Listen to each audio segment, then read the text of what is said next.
नमस्कार मित्रांनो, तर आम्ही आज प्रत्यक्षात खास भेट देण्यासाठी हॉटेल तिरंगाला होतो. 2 दिवस झाला आम्ही रील बघतोय की हॉटेल तिरंगा पूर्ण पाण्यामध्ये त्यांचं नुकसान भरपूर झालंय. आज प्रत्यक्षात ज्यावेळेस इथं बघितलं त्यावेळेस खूप वाईट वाटलं मनाला, कारण त्यांचं फ्रीजचं नुकसान असेल, काही भांडे त्यांचे इतर गोष्टी वाहून गेलेत.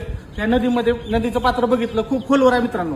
प्रत्यक्षात बघितल्यावर समजतं की वेदना काय आहेत. आणि इथे येताना आम्ही ज्यावेळेस बघत होतो त्यावेळेस आसपास म्हणजे एरिया पूर्ण खेडेगावाचा एरिया आहे. अशा ठिकाणी ह्या व्यक्तीनं पूर्ण महाराष्ट्रामध्ये नाव कमवलंय. ही खूप सोपी गोष्ट नाही, कारण 10 वर्ष झालं आम्ही देखील हॉटेल व्यवसायात आहेत. एवढं नाव कमवणं त्याला मनगटातच दम लागते.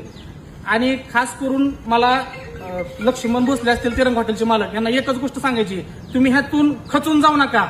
ही अशा गोष्टी, असे संघर्ष आयुष्यामध्ये येत राहणार आहेत. आणि ही नैसर्गिक आपत्ती होती.